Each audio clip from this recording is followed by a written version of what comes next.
Okay, hear me out on this. I think Diggs is secretly the most baffling, most incomprehensible Simpsons episode of all time. I've literally watched this thing 5 times this past week and still have no idea what the writers were going for. It should honestly be more famous just because of how darn baffling it is. In this episode, Bart befriends a new kid in school, played by Daniel Radcliffe, and is introduced to the world of falconry. So you might be thinking, that's a pretty odd topic for the show. Didn't think the Simpsons were going to tackle falconry. I wonder how they're going to invest the audience and the characters into the subject for a full 20 minutes. Oh, well, don't worry. Halfway through it becomes an extremely somber tale about mental illness. It features lengthy, serious discussions about the issues, resulting in all the comedy being sucked into a melancholic black hole. Hooray! Act 3 makes Moaning Lisa look like Last Exit to Springfield. Even before all the falconry stuff starts, there's something that feels unusual about this episode. It opens with a guest couch gag by Sylvain Chomet, a beautifully animated and French stylized version of the Simpson family. It's also pretty weird. Like, I watch Bart make foie gras and Santa's little helper drag away the goose by its neck, and yeah, don't really know how to feel right now. But I think that's apt.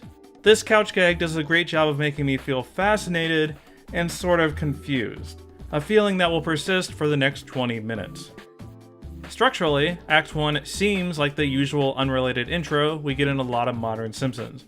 Bart borrows $20, feels the pressure to pay it back, does something desperate for the money, then gets bullied, culminating in Bart being saved by Diggs and his falcon. Weird roundabout way to get to meeting Diggs, but okay, that's just how The Simpsons structures its plots. It's just that, every step of the way, it's executed in the weirdest way possible. Why does Bart need to borrow $20? Because he wants to donate it to the church? Why does he feel pressure to pay it back? Because Homer starts stalking him? So how does he solve his problem? He offers to eat stuff for money. And naturally, this results in him eating a dead frog filled with formaldehyde and going to the hospital. They do the bare minimum in setting up the story beats and characterization shifts. Like, I'm not a huge stickler on characterization in general. I think Bart is a nuanced enough guy where I could imagine him wanting to put money in the collection plate. But here, they have this guy tell a story about a kid Bart relates to, and that makes him totally gung-ho about borrowing money to do it. It's not convincing at all. Now, the Homer stuff is slightly more convincing, and is probably the only part of Act 1 that works. And even that is mostly because of its payoff, Homer getting his just desserts from Dr. Hibbert. The Simpsons love the concept of flexible reality, but Diggs feels more like an alternate reality, full of these odd non sequitur elements. It's like, kid in a devil costume, eating stuff for money, St. John's wort, eating a dead frog, Esperanto jokes, secret falconry room, Simpsons taco night, random Janie violence. It kind of feels like Aliens wrote this thing, where they kind of recognize the gist of the series and how humans sort of act, but don't know how to connect the dots. They're just kind of shoving stuff together and hoping everything vibes. Like, let's look at Bart's friendship with Diggs in Act 2 as another example. These kind of friendship plots basically live and die by their chemistry, as well as how they link up to established character traits. For example, Allison is super smart and plays the sax, so she connects well as Lisa's rival. Nelson wins a BB gun in Act 1, which Bart would think is cool. Bart doesn't want anything to do with Ralph until he shows him Chief Wiggum's police gear. All of these flow relatively effortlessly.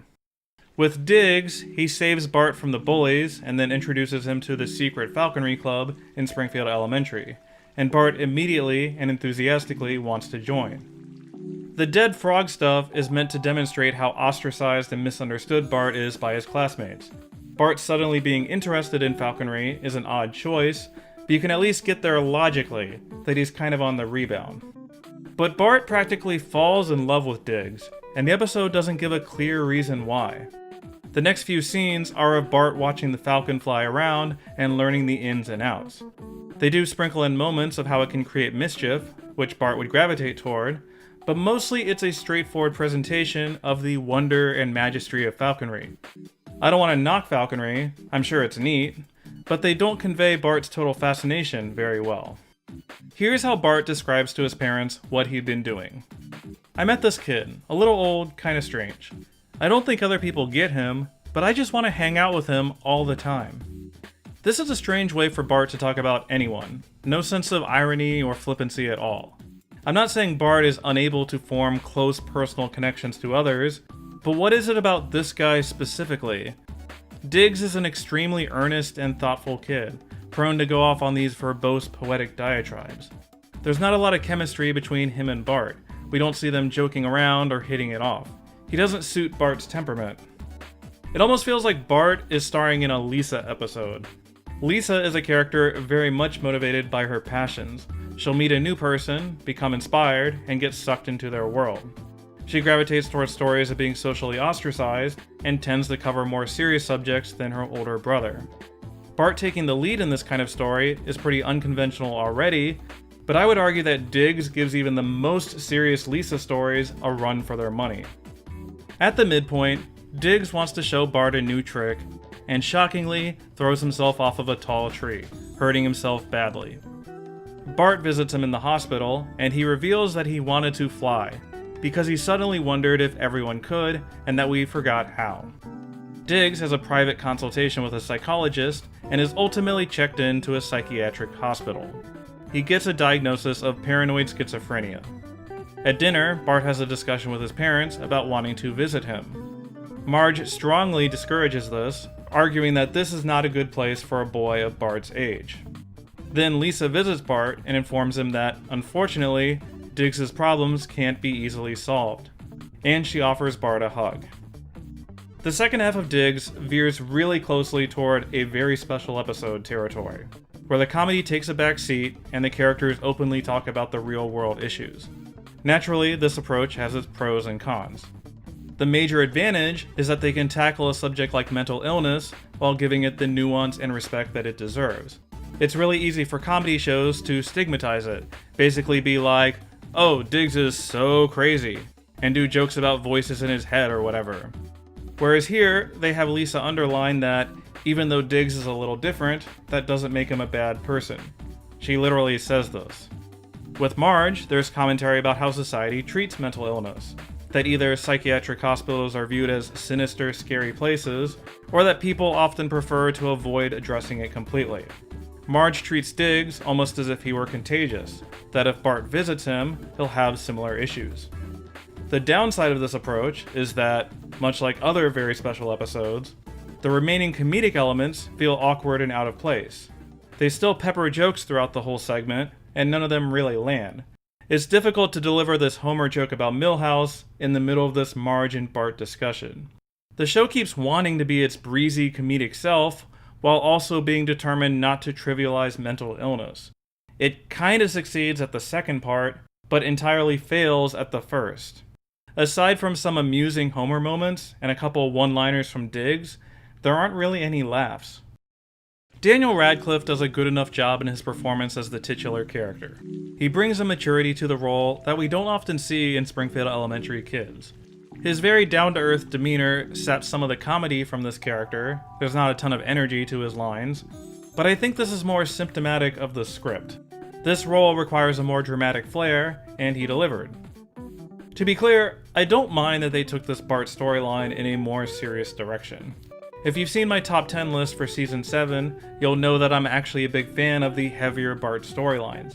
I mean, they didn't do a good job connecting him up with the falconry in this example, but even still, this is a new situation for Bart, and in Season 25, that's where you want to be. The writers laid the groundwork of Bart feeling like an outsider and have explicitly talked about the issues. So you'd think they'd be in a great place to make a final statement that ties everything together. Instead, Act 3 centers around Diggs getting a one-day pass for a contest, in which he and Bart successfully free everyone's falcons. Wait a minute, what? Now there's a falconry contest? I'm confused. How does freeing these birds pay off anything in the plot so far? Yes, Diggs' bird is named Freedom, but since when was this a Free Willy plot? Why did they swerve into a discussion about mental illness if the ending doesn't make a statement about mental illness? What does this ending resolve? Diggs ultimately thanks Bart for being his friend, and Bart accepts that maybe Diggs needs professional help. This moment doesn't really resolve a character arc for Bart, since he's never really tempted to abandon his friend, nor is he stubbornly insisting that everything is fine. They're kinda leaning on a metaphor about birds in cages. I think the symbolism works pretty well with the discussion they had in Act 2, however, it started so late and isn't given enough screen time to be meaningful. Maybe if Bart visited him in the hospital and saw things firsthand, this metaphor would have wings. Then, at the very end, Milhouse shows up to reconcile with Bart. And at this point, it's like, really? Now we want to go back to that stuff? For love of God, just pick a theme already. Ultimately, I guess Diggs is a story about friendship. That friendship exists, and there are good things and bad things that can happen. And that different people can be friends. We can even be friends with birds. Maybe. Some birds are just assholes.